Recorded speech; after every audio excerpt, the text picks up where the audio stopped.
Sutra Teratai yang Menakjubkan. Bab 9. Peramalan bagi yang masih dalam tahap belajar dan telah melampaui tahap belajar. Shin Fasyang Sutra Teratai, episode 1180. Buddha Sakyamuni senantiasa tekun dan terlebih dahulu mencapai penerangan sempurna. Setelah mendengar peramalan, Ananda merasa sukacita. Pertama, bersukacita atas benih sebab yang mendalam. Pernah sama-sama membangkitkan tekad dengan Tathagata di tempat Buddha Dharma Gahana Bhyudgata Raja. Kedua, bersukacita atas keunggulan dan keagungan buah pencapaian yang melampaui sesama praktisi lainnya. Sebetulnya ini berasal dari kebenaran mutlak yang kosong, tanpa esensi atau karakteristik. Apakah semua orang masih ingat yang kita bahas kemarin? Ananda dan Sang Buddha sejak kalpa tak terhingga yang lalu, di tempat Buddha Dharma Gahana Bhyudgata Raja adalah rekan praktisi. Kalpa tak terhingga, waktu yang sangat panjang dan lama. Yang satu banyak mendengar ajaran dalam pelatihan dirinya, dan yang lain tekun berupaya semangat melatih diri. Mulai seperti ini, waktu yang berlalu sudah kalpa yang tak terhingga jumlahnya. Sekarang kembali bersama di era yang sama. Buddha Sakyamuni melatih diri, tercerahkan dan mencapai kebudahan. Ananda juga sama terlahir di istana. Bahkan, di hari Sang Buddha mencapai penerangan sempurna adalah hari kelahiran Ananda. Ketika Ananda berusia 19 tahun, dia merasa kehidupan adalah ilusi dan tidak kekal. Apalagi sering mendengar ajaran Buddha, menghayati bahwa mencari kebenaran sejati barulah merupakan arah tujuan hidupnya. Lalu memohon Buddha membiarkan dia menjadi monastik. Sang Buddha menerimanya. Ananda di dalam sangha yang ditunjukkan adalah jalinan jodohnya dengan orang lain yang sangat baik. Serius mendengar Dharma dan memiliki ingatan yang sangat baik. Sangat dikagumi oleh Sariputra dan Maudhagayana. Juga mempertimbangkan di sisi Sang Buddha membutuhkan seorang pelayan yang siang malam berada di sisi Buddha untuk mengurus kebutuhan sehari-hari Sang Buddha. Ananda di saat bersamaan juga bisa mendengarkan ajaran Sang Buddha. Ini adalah Sariputra dan Maudhagayana. Keduanya merekomendasikan Ananda sebagai pelayan Buddha. Saat ini Ananda sudah berusia 20 tahun. Dengan kata lain, ini terjadi 20 tahun setelah Sang Buddha mulai membabarkan Dharma. Ananda menerima dengan sukacita, namun mengajukan 3 permintaan. Salah satu permintaannya adalah memohon kepada Buddha agar Dharma yang telah dibabarkan 20 tahun sebelumnya diulang sekali lagi. Memang seperti apa yang Sang Buddha butuhkan, yaitu untuk membabarkan sekali lagi Dharma yang telah dibabarkan sebelumnya kepada Ananda, karena Buddha Sakyamuni tahu bahwa daya ingat Ananda adalah sangat unggul. Tahu bahwa Ananda di kemudian hari akan menjadi orang yang menegakkan perbendaharaan Dharma. Maka seharusnya mengulang kembali Dharma yang telah dibabarkan sebelumnya. Sang Buddha bersukacita dan menyetujui permohonan Ananda. Maka dikarenakan demikian, Ananda yang mengikuti di sisi Buddha selama hampir 30 tahun, jika termasuk 20 tahun yang sebelumnya, yang mana diulangi lagi oleh Sang Buddha. Dengan demikian, Ananda terhadap ajaran Sang Buddha selama hampir 50 tahun, semuanya disimpan dalam gudang perbendaharaan, di dalam otaknya, di dalam ingatannya. Kemudian setelah Buddha parinirvana, Ananda dan Kasyapa bersama-sama mengumpulkan dan menyusun sutra. Sutra kita sekarang, karena ada Ananda yang dari ingatannya, terus dibabarkan dan diulangi, tidak pernah terputus. Agar dapat memperkuat ingatan semua orang, agar semua orang dapat mewariskannya dari mulut ke mulut. Dengan demikian, Dharma Buddha dapat diwariskan. Sang Buddha telah membabarkan Dharma lebih dari 40 tahun. Walaupun muridnya masih berhenti dan tertahan pada tingkatan Sravaka, berhenti dan tertahan pada tingkatan Arhat, praktek ya Buddha, kendaraan kecil yang memberikan manfaat kepada diri sendiri. Sang Buddha berharap setiap orang yang pada hakikatnya memiliki sifat Buddha, agar semua orang terhadap diri sendiri yang bisa mencapai kebuddhaan harus ada keyakinan. Orang mencapai kebuddhaan harus memiliki sebab dan kondisi, harus memiliki sebab dan kondisi yang cukup, sehingga Sang Buddha sebelum beliau mencapai parinirvana mulai membabarkan sutra teratai. Hanya membabarkan sutra teratai saja, waktunya hampir 8 tahun. Selama lebih dari 7 tahun, dia terus membabarkan sutra teratai. Ajaran kendaraan besar dari satu kendaraan sejati. Tujuannya adalah ingin menginspirasi setiap orang untuk mengubah dari kecil menjadi besar, mengubah dari kendaraan kecil dan masuk ke ajaran kendaraan besar. Berharap setiap orang membangkitkan tekad luhur dan terjun ke kerumunan orang banyak, agar Dhamma dapat menutrisi bumi secara luas. Ibarat air Dharma dapat menutrisi bumi ini, membuat semua makhluk di dunia, setiap orang bisa menerima prinsip kebenaran ini. Dalam bab perumpamaan tanaman obat, Buddha mengatakan demikian. Bumi ini mengalami kekeringan, rumput-rumput dan pepohonan juga akan layu, sehingga dibutuhkan awan dan hujan. Awan dan hujan untuk menutrisi bumi ini secara luas. Prinsip yang sama di zaman kita sekarang ini, dunia penuh dengan 5 kekeruhan. Karena batin manusia telah berada di era kemunduran Dharma, sudah tiada Dharma, di mana batin manusia tidak memiliki konsep moral dan etika, nilai moral dan etika masa lalu. Orang sekarang sudah secara perlahan melupakannya. Ini sangat berbahaya. Ini adalah krisis bagi manusia. Sama seperti batin manusia mengalami kekeringan. Seperti apa lahan yang mengalami kekeringan? Lahan yang kering sama seperti sekarang. Apa yang kita sering lihat di tayangan berita, sangat banyak negara tanahnya sudah kering dan retak. Seperti ini seluruh tanah menjadi retak. Ini karena tidak memiliki air. Banyak pertanian, biji-bijian telah berhenti. Tiada yang bisa terus bertani karena tidak ada air, sehingga tidak dapat menanam benih. Semua yang bisa kita lihat, tanah yang kekeringan di luar. Bencana kekeringan tersebut itu bagaikan keringnya lahan batin kita, karena tidak ada moralitas dan etika. Ini seperti tidak ada air yang membasahi batin kita, sehingga lahan batin kita juga mengalami kekeringan. Bencana kekeringan, Dharma memasuki lahan batin orang, tetapi tidak mampu membasahinya, karena air Dharma ada di dalam batinnya, belum benar-benar bisa diresapi dan dimanfaatkan. Jika mendengarkan Dharma bisa meresapi dan memanfaatkannya, maka sebidang tanah ini adalah air yang membasahinya. Namun jika Dharma tidak ada lagi, maka tanahnya akan kering. Meskipun ada air, ada turun hujan. Pemeliharaan air tidak dilakukan dengan baik. Begitu hujan lebat turun, akan mengalir begitu saja dan berlalu. Tanah tetap saja masih kering, tidak cukup untuk digunakan. Ini seperti kita manusia. Meskipun sedang mendengar Dharma, dengar dan dengar, namun tidak menyimpannya dalam benak pikiran, tidak memanfaatkannya, kembali pada kenyataan akan orang, masalah, dan benda, pikiran sendiri akan kembali menjadi kacau. Tetap sama. Tidak ada air Dharma yang membasahi lahan batin. Semua orang salah. Hanya saya sendiri yang benar. Selalu membuat orang lain terlihat buruk seperti ini.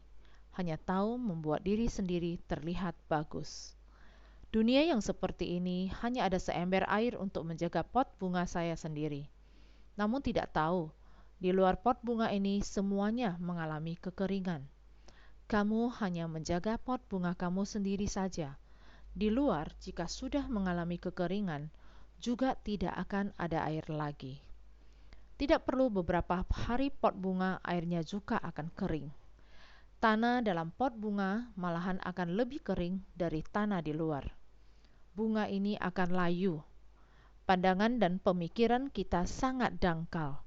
Pandangan dan pemikiran kita yang sangat dangkal. Seharusnya tahu, tanah seluruhnya mengalami kekeringan. Tanah butuh hujan dan embun untuk membasahinya. Artinya, adalah semua orang membutuhkan dharma, bukan untuk dimanfaatkan diri sendiri. Bukan hanya diri sendiri tahu dharma, untuk memutuskan samsara, untuk mengikis kerisauan. Hanya demikian sudah cukup. Padahal sebenarnya, dharma adalah harus semua orang bersama-sama. Dalam batin ada dharma. Semua orang harus mengikis kerisauan. Merubah pemikiran yang penuh kerisauan dan kesalahan, barulah bisa seluruh masyarakat di dunia mendapatkan manfaat. Mau mengatakan bagaimana agar dapat melenyapkan bencana? Adalah semua makhluk harus memiliki berkah yang sama. Bersama-sama menciptakan berkah perbuatan berpahala, baru bisa melenyapkan bencana di dunia. Artinya, langit harus ada awan, harus ada hujan untuk bisa membasahi tanah. Tanah sama-sama dapat menikmati air hujan yang membasahi. Dengan demikian, biji-bijian dan tanaman di hamparan tanah ini baru dapat tumbuh kembali, memberi pasokan kepada dunia untuk digunakan. Ini adalah prinsip kebenaran sejati. Bukan hanya mengatakan jaga saya sendiri. Saya mendengar dharma sudah cukup. Sebenarnya dharma yang kita dengar, berapa banyak yang dapat digunakan? Tabiat buruk kita sendiri saja tidak dapat dihilangkan. Sangat keras kepala, sangat bandel. Selamanya tidak mampu membuat hati kita lebih terbuka sedikit, lebih lebar sedikit untuk menerima orang lain. Kelebihannya, setiap orang punya kelebihan dan kekurangan.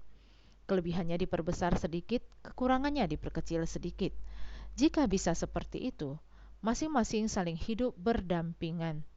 Ini adalah memberi manfaat bagi orang banyak. Setiap orang mengembangkan kelebihannya. Setiap orang adalah demi masyarakat umum memberikan manfaat. Orang yang berguna jika kita hanya mau menampilkan kelebihan kita sendiri, memperbesar kekurangan orang lain. Kita sendiri meskipun memiliki kelebihan kamu sangat besar, juga hanya ada 2 tangan. Kamu bisa berbuat apa? Kita seharusnya mau mengecilkan kekurangan orang lain dan memperbesar kelebihan orang lain. Orang-orang dengan kelebihannya bersama-sama bersumbangsi demi masyarakat di dunia. Inilah yang menciptakan berkah bagi orang banyak. Jadi, menciptakan berkah bagi orang banyak adalah sangat penting. Ini harus membangkitkan tekad luhur, membangun ikrar agung Sang Buddha mengajarkan dharma kendaraan besar, adalah hendak membimbing kita ke jalan kendaraan besar. Untuk membuka secara luas hati dan pikiran kita, membentangkan sebuah jalan kebodian yang lurus dan besar, agar semua orang bisa berjalan bersama. Ini adalah tujuan Sang Buddha dalam membabarkan sutra teratai. Jadi, Sang Buddha selalu ingin membuat semua orang percaya, saya bisa mencapai kebudahan. Oleh karena itu, mulai memberikan peramalan. Satu persatu. Dari bab perumpamaan peramalan terhadap Sariputra. Dari bab memberikan peramalan, ada 4 murid menerima peramalan. Bab 500 murid menerima peramalan. 1.200 orang dapat menerima peramalan. Selanjutnya adalah mulai mereka yang masih dalam tahap belajar dan yang telah melampaui tahap belajar menerima peramalan. Ini adalah Ananda, mewakili orang yang masih dalam tahap belajar dan yang telah melampaui tahap belajar. Sang Buddha sudah mulai dari Ananda. Selanjutnya ada banyak orang yang akan menerima peramalan. Ananda merupakan pelayan Sang Buddha. Meskipun Ananda sangat rendah hati, menyembunyikan yang besar dan menunjukkan yang kecil, masih belum merealisasi buah kesucian keempat. karena dia harus berada di sisi Sang Buddha, melayani kebutuhan sehari-hari Sang Buddha. Tetapi semua orang mengenalinya. Banyak orang telah dipanggil namanya untuk menerima peramalan dari Sang Buddha. Tetapi Ananda belum mendapatkan. Masih belum dari mulut Buddha buka mulut memanggil nama Ananda dan Rahula. Dikarenakan ia paling dekat hubungannya dengan Sang Buddha, juga dalam Sangha mendapatkan rasa hormat dan cinta kasih dari semua orang, juga dalam kumpulan murid-murid. Di antara 4 kelompok murid, yang paling dihormati semua orang. Kenapa mereka masih belum mendengar Sang Buddha memberikan peramalan kepada mereka? Buddha juga tahu semua orang sangat tulus. Hati yang tulus ingin mengetahui tentang Ananda dan Rahula pada waktu yang bersamaan. Juga ingin mengetahui masa depan mereka sendiri. Oleh karena itu, Sang Buddha mulai memberikan peramalan kepada mereka yang masih dalam tahap belajar maupun yang sudah melampaui tahap belajar. Dimulai dari Ananda. Naskah sutra sebelumnya adalah menceritakan tentang Ananda. Ananda telah menerima peramalan dari Buddha. Gelar Buddhanya adalah Buddha Sagarada Buddha Divikri Ditaraja Bijana. Gelar Buddha Ananda telah ditentukan. Negerinya di masa mendatang juga sudah ditentukan. Namanya adalah Avana Mita Faizi Jayanta telah ditentukan. Berapa usia Buddha Ananda? Panjang usia kelak tidak terhingga tak terhitung, tidak mampu dihitung.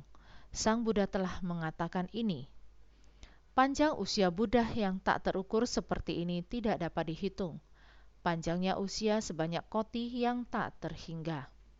Yang dimaksudkan adalah prinsip kebenaran.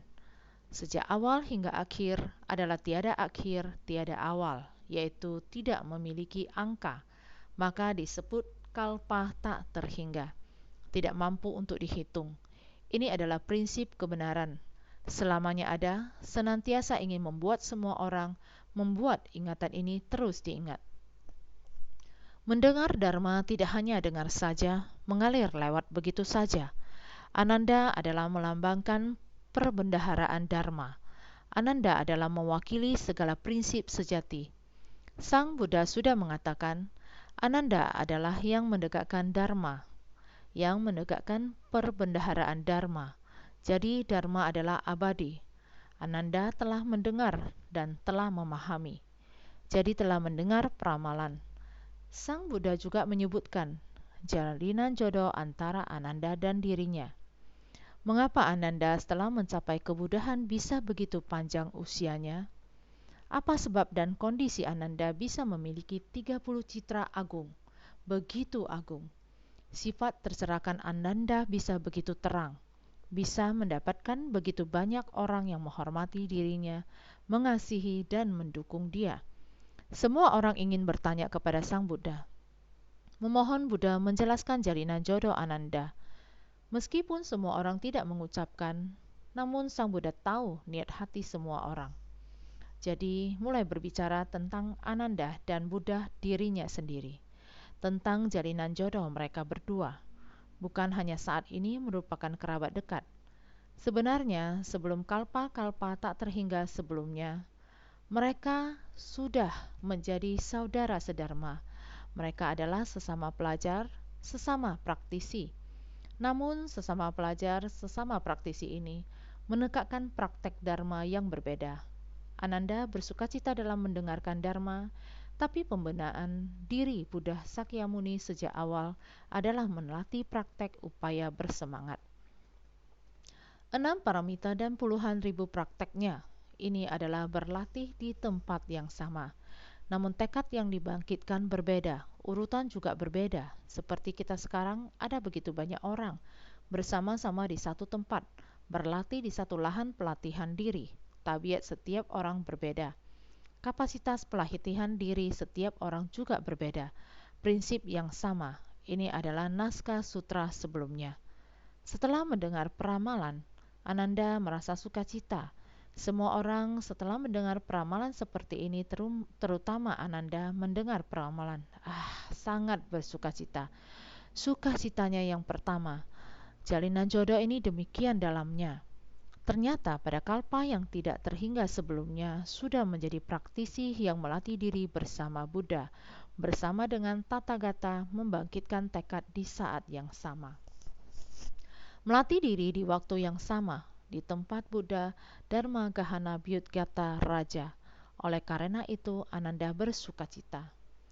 Perasaan sukacitanya yang kedua adalah memperoleh buah pencapaian yang istimewa. Buah pencapaian ini kelak saat mencapai kebudahan, usia Buddha begitu panjang, negerinya demikian murni, selamanya adalah demikian cemerlang.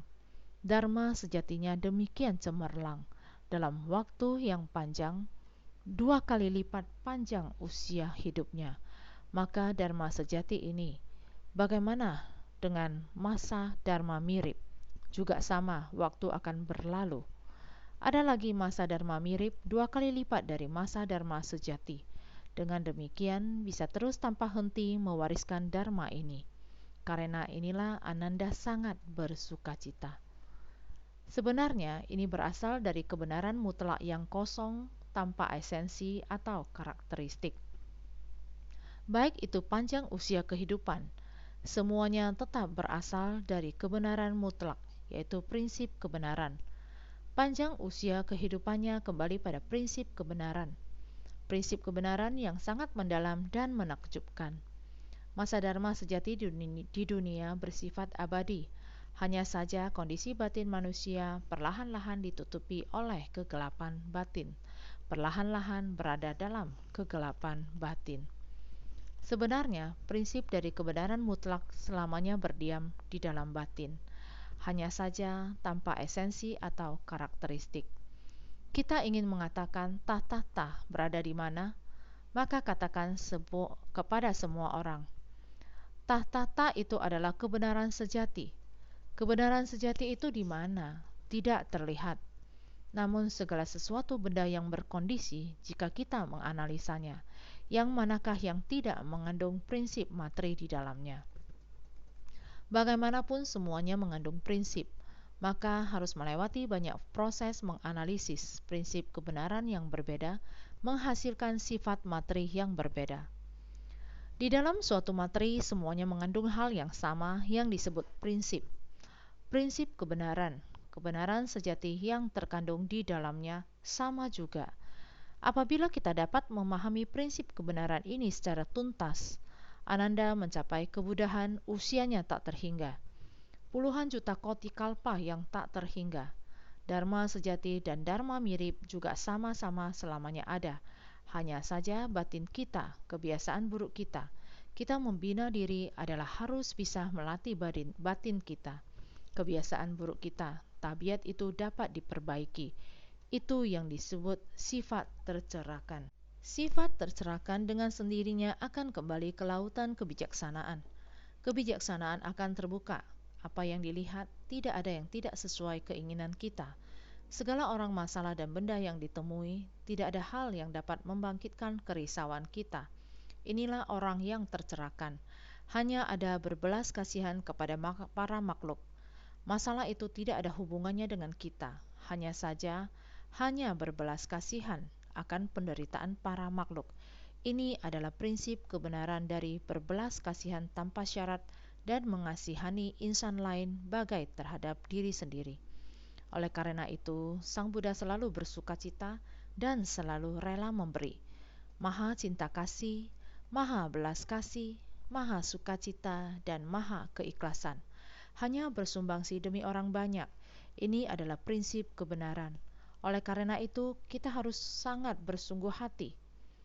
Naskah sutra sebelumnya berbunyi, pada ketika itu Bhagavan tahu akan pemikiran dari para bodhisattva dan memberitahukan mereka, para pria berbudi, aku dan Ananda serta lainnya, di tempat Buddha Dharma Gahana Bhyudgata Raja, Sutra Teratai Bab 9, peramalan bagi yang masih dalam tahap belajar dan yang telah melampaui tahap belajar. Ananda serta lainnya, kata ini, kata lainnya, bukan hanya Ananda saja. masih ada banyak orang. Ini adalah termasuk masih ada Rahula. Ada lagi ribuan orang di masa mendatang. Ada lagi yang masih dalam tahap belajar dan orang yang sudah melampaui tahap belajar. Orang yang sedang menunggu untuk menerima peramalan. Orang-orang ini di masa lalu bukan hanya Buddha Dharma Gahana Byutkata Raja, masih ada Buddha Dipamkara, masih ada Buddha Mahabhisnya Jana Bibu, masih ada Buddha Chandra Surya Pradipa. Ini yang semua di masa lalu ada begitu banyak Buddha. Di persamuan itu ada Anda, saya, dan semua orang di tempat itu. Kemungkinan bersama dengan Buddha dalam satu kehidupan. Oleh karena itu, Sang Buddha dalam bagian naskah ini, aku dan Ananda serta lainnya di tempat Buddha Dharma Gahana Byutkata Raja. Lainnya ini adalah sangat banyak orang yang memiliki jalinan jodoh yang sama. Selanjutnya mengatakan, pada saat bersamaan membangkitkan tekad untuk Anuttara Samyak Sambodhi. Ananda senantiasa suka mendengarkan banyak, sedangkan aku senantiasa tekun dan bersemangat dalam melatih diri. Itu sebabnya aku telah mencapai Anuttara Samyak Sambodhi.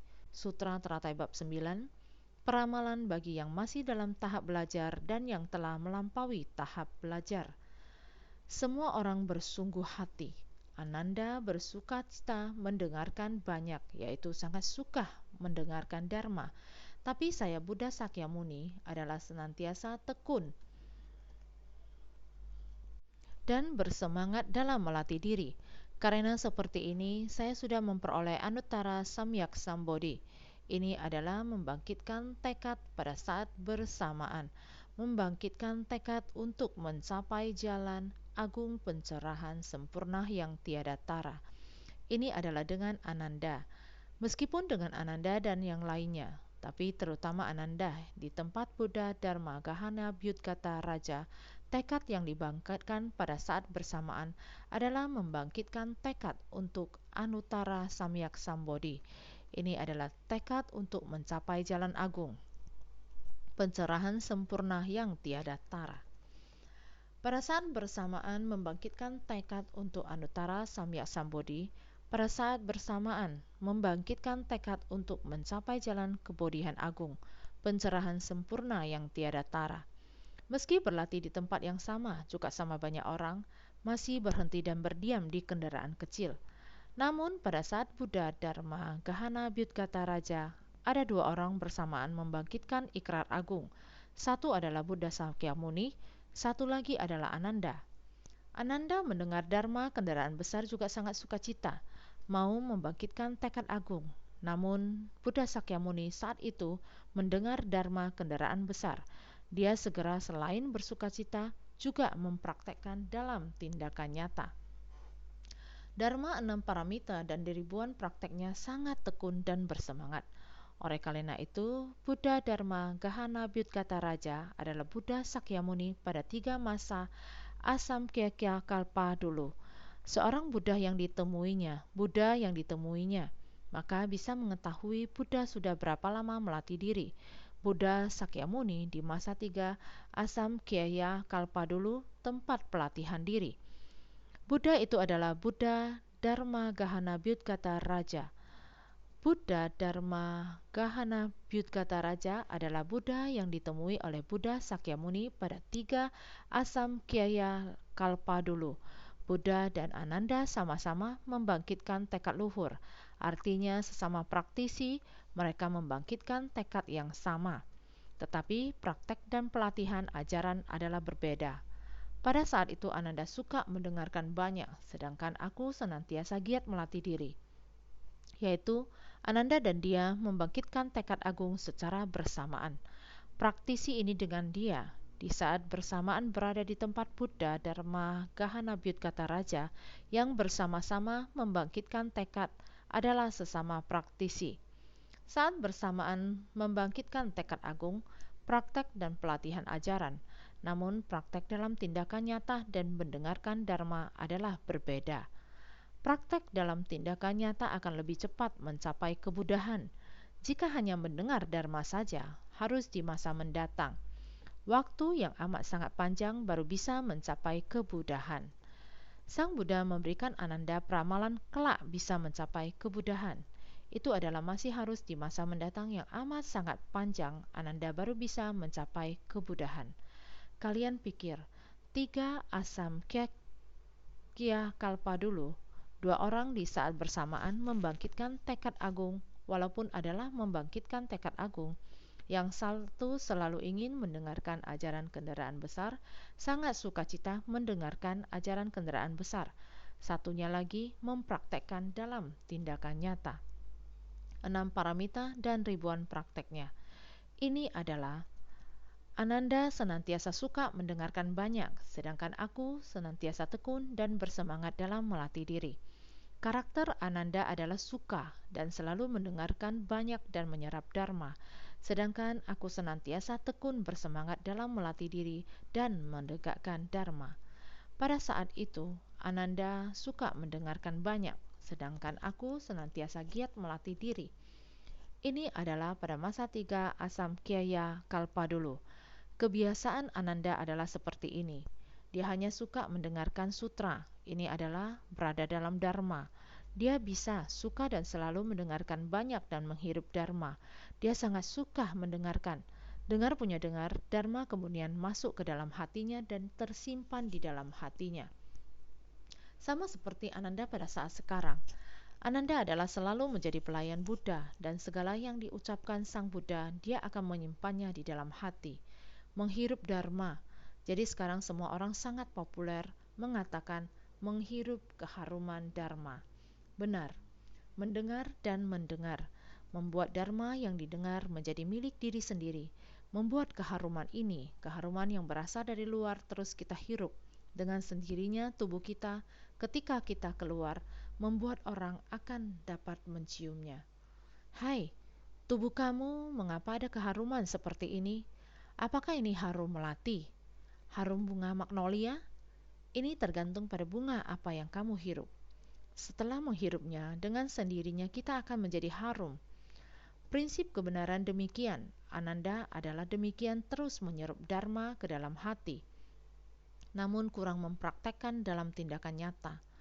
Semua yang dari 3 asam kya kalpa yang lalu, dharma dari Buddha, dharma Gahana Bhyudgata Raja, dia juga menyimpannya di dalam batin. Sekarang dharma dari Buddha Sakyamuni juga sama, disimpan dalam hatinya. Sehingga di masa depan masih butuh waktu. Harus mempraktekkan dalam tindakan nyata. Saat jalinan jodoh dengan para makhluk telah cukup, barulah bisa mencapai kebudahan seperti Bodhisattva Maitreya. Bersama dengan Bodhisattva Sakyamuni melatih diri di era yang sama, di era Buddha Amoghasiddhi. Mereka berdua adalah saudara sederma. Yang satunya giat bersemangat, terlebih dahulu mendapatkan peramalan dari Buddha Amoghasiddhi. Di masa mendatang yang duluan mendapat peramalan, yang duluan mencapai kebudahan adalah Bodhisattva Sakyamuni. Berikutnya adalah Bodhisattva Maitreya. Yakni di belakang setelah Bodhisattva Sakyamuni, dia akan menjadi Buddha Maitreya. Karena Bodhisattva Maitreya suka banyak mendengar ajaran, melatih kebijaksanaan, namun jalinan jodohnya dengan para makhluk belum cukup. Bodhisattva Sakyamuni jodohnya dengan para makhluk sudah cukup. Ini karena dia selalu semangat, terjun ke kerumunan orang untuk membimbing para makhluk, sehingga jodoh dengan para makhluk sudah cukup. Sehingga Sang Buddha Sakyamuni lebih cepat mendapatkan peramalan mencapai kebudahan dibandingkan dengan Buddha Maitreya. Prinsip kebenaran yang sama. Jadi Ananda hanya mendengarkan. Kita hanya mendengar dharma, hanya mendengarkan saja. Harus praktek dalam tindakan nyata.